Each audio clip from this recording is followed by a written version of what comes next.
आज ना माझे जे पार्सल होते ते सकाळीच घरी आले. मला असं वाटलं होतं की ते वेळेवर येणार नाहीत, पण वेळेवर आले. उद्या लग्न आहे तर त्यासाठी मला हे पार्सल पाहिजे होतं. तर तुम्ही मगाशी बघितलंच की माझे किती पार्सल आले आहेत. आता खरं तर मला त्याचे व्हिडिओ बनवायचे आहेत, कारण परवापासूनचे पण पार्सल येऊन पडलेले आहेत. पण खरं तर या उन्हामुळे ना खाऊन झालं ना की असं वाटतं मस्त एकदम AC लावून मस्त सुस्त झोप घ्यावी. आता तसंच चालू आहे. मस्त AC लावलाय आणि मस्त वारा घेत मोबाईल बघत होती. ते करू का नाही, कारण की लय तामझाम असते त्याचं बाबा. तयार व्हा, हे करा, फलाना ढिमकाना. तर विचार करत आहे तयार होऊन व्हिडिओ बनवू का नाही बनवू. बनवावं तर लागतीलच, पण बनवले तरच इन्कम येईल ना. चला मग बनवते आता मी जरा व्हिडिओ. तर इथे मी जास्त अजिबात मेकअप केला नाही, फक्त मॉइश्चरायझर लावलं, सनस्क्रीन लोशन लावलं आणि त्यावरती कॉम्पॅक्ट पावडर आणि ब्लशर लावला. आणि आज खूप महिन्यानंतर ना मी आयलायनर पण लावलं, पण ते काय झालं ना, एका डोळ्याला परफेक्ट लागलं आणि दुसऱ्या डोळ्याला हवं तसं काही लागलं नाही. पण मी त्याचमध्ये ॲडजस्ट करून घेतलं, कारण की ते पुसण्यात आणि परत लावण्यात तेवढा माझा टाईम गेला असता. तयार होऊन इथे फक्त मी व्हिडिओ काढतेच म्हटलं तर तेवढ्यात मला परत फोन आला. पार्सल आलं होतं माझं फ्लिपकार्टवरून. ते दादाकडून पार्सल घेतलं. तर असा लाईट वेट हलका फुलका मेकअप मी केला होता. चला तर मी मस्तपैकी व्हिडिओ बनवून घेतलाय. या ड्रेसवरचा पण बनवला, त्यासोबतच याचा जो व्हिडिओ असतो प्रॉपर शूट करायचा असतो तो देखील केलाय. या साडीचं जे पार्सल आहे ते देखील आजच आलं. तर मी ना ती जरा खोलून बघितली व्यवस्थित, साडी कशी आहे कशी नाही, नेसून बघितली, त्यावर कोणती ज्वेलरी सूट होईल ते देखील बघितलं, त्यासोबतच त्याच्यावर हेअरस्टाईल देखील कोणती मॅच होईल हा सर्व मी ट्रायल इथे घेतला. त्यानंतर त्याची घडी करून व्यवस्थित ठेवून दिली. तसं तर माझं नक्की नव्हतं की मी लग्नाला जाणार की नाही, पण संध्याकाळ होईपर्यंत माझं मन परिवर्तन झालं आणि मग मी लग्नाला गेलीच. ते तुम्हाला पुढे बघायला मिळेलच. ओ हो, ज़्यादा मस्ती चल रही है यहाँ हमारे बच्चों की. जो कुछ भी कर रहे हैं बिगड़ा बागड़ा. जेवण चाललंय, मस्ती चालली आहे भावासोबत.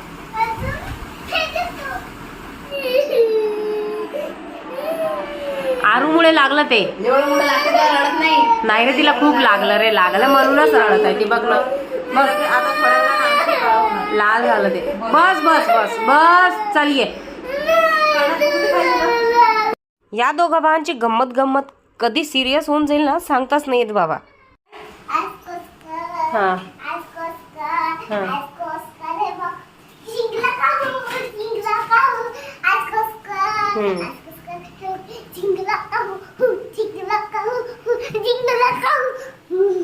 खूप दिवसापासून हा जो प्रोडक्ट आहे मी मिशोवरून बोलवला होता, पण मला ना कुठे लावायचा हे काही जमतच नाही आणि कसा परफेक्ट लावायचा ते पण जमत नाही. म्हणून मी वाट बघत होती ती जाऊची. तर मग आज ती जाऊन काढलं लावायला आणि मी चहा ठेवून घेतला.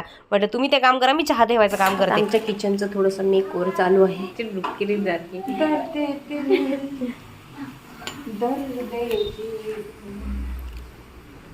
सर्व प्रॉपर झालं पाहिजे लावण्याआधी पुसून पासून.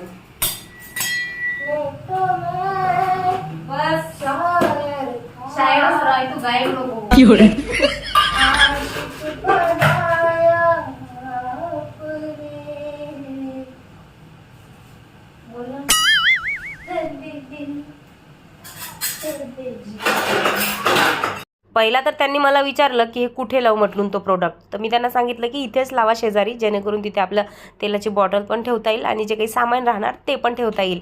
तिथे ना ऑलरेडी त्या हे लावलेल्या, म्हणजे जे खिळे असतात ना त्या टाईपमध्ये लावलेलं, आणि ते पण मिशोवरूनच बोलवलेलं. पण ते इतकं फिट्ट लागलेलं की त्यांच्याकडून तर निघतच नव्हतं आणि माझ्याकडूनही निघत नव्हतं. पण त्यांचं असं म्हणणं होतं की ते निघते, तू काढ.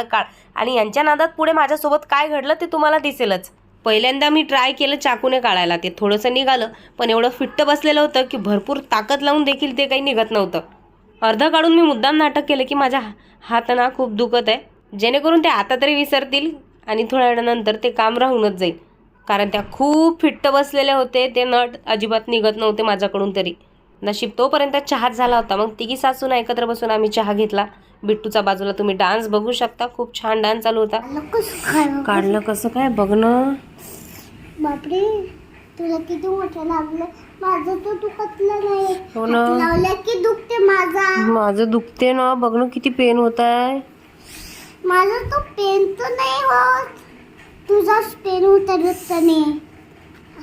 माझ्या जाऊन एखादं काम हातात घेतलं आणि ते अर्धवट सोडं हे तर गोष्ट शक्यच नाही. चहा पिऊन झाल्यानंतर त्यांनी शेवटी मला ते म्हटलं की ते आता तू काढून घे, नंतर मी ते व्यवस्थित लावते. शेवटी ते काढता काढता माझ्या हाताला चाकू लागला. माझ्या हाताला लागलं म्हणून मी गपचूप खाली बसले आणि मॅडम गेल्या गॅस वट्यावर आणि त्यांचं काम सुरू केलं.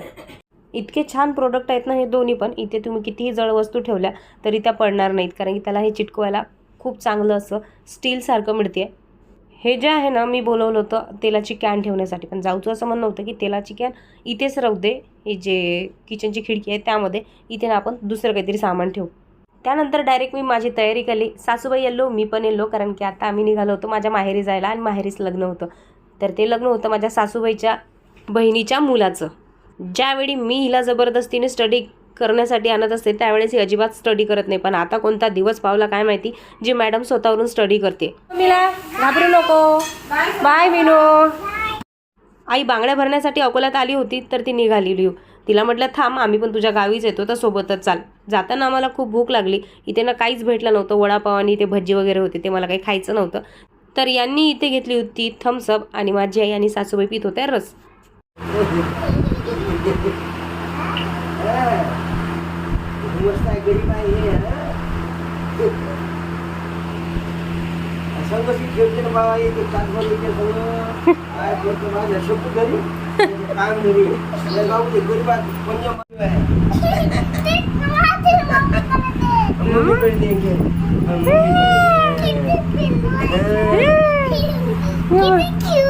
किती क्यूट आहे ना.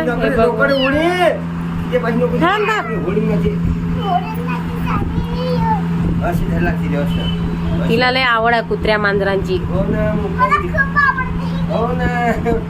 ते नाही खाते कपडे. घरून आम्ही निघालो होतो 9 वाजता. मला असं वाटलं की आम्ही जरा हळदीसाठी लेटच झालो का, पण बरोबर आम्ही पोहोचलो. आम्ही गेल्यानंतर ना इथे वंदना सुरू होती. पूर्ण वंदना झाल्यानंतर मग इथे तेल चढवणं झालं. मस्तपैकी गाणे पण म्हटले बायकांनी. तसा तर नवरदेव गाव नात्याने हा माझा भाचा येतो, पण सासूकडून तो माझा दीर देखील येतो. मग लागला मेन कार्यक्रम, तो म्हणजे हळदीचा, ज्यासाठी आम्ही येल्लो साड्या घालून आलेलो. सर्वात आधी मी नवरदेवाला, त्याच्या आईला बाबाला हळद लावली, मग सासूबाईने लावली. अशी हळदी लावण्यासाठी भरपूर गर्दी तिथे झाली आणि 1-1.5 तास त्या हळदीमध्येच निघून गेला. आणि माझी सवय तुम्हाला माहितीच आहे, कुठे गेले की आपल्या कॅमेरामध्ये स्वतःला बघायचं, सोडायचं नाही, कारण कॅमेरा आपला, पैसे आपले आणि नेट देखील आपलं. आम्ही दोघी सासूना मस्तपैकी बसून इथे वाट बघत होतो मेन कार्यक्रमाची, ती म्हणजे डान्स. मग हळदी झाल्यानंतर डान्सचा कार्यक्रम सुरू झाला आणि यावेळेस ना मी मस्त डान्स केला, पण तो अजिबातच शूट केला नव्हता. भावाच्या लग्नामध्ये जी राहिलीची इच्छा होती ती मी या लग्नामध्ये पूर्ण केली. नरदेव पण मस्तपैकी एन्जॉय करत होते डान्स. तर असा होता माझा आजचा ब्लॉग. आवडला असेल तर लाईक करायला विसरू नका. भेटूया पुढच्या ब्लॉगमध्ये. तोपर्यंत टाटा, बाय बाय.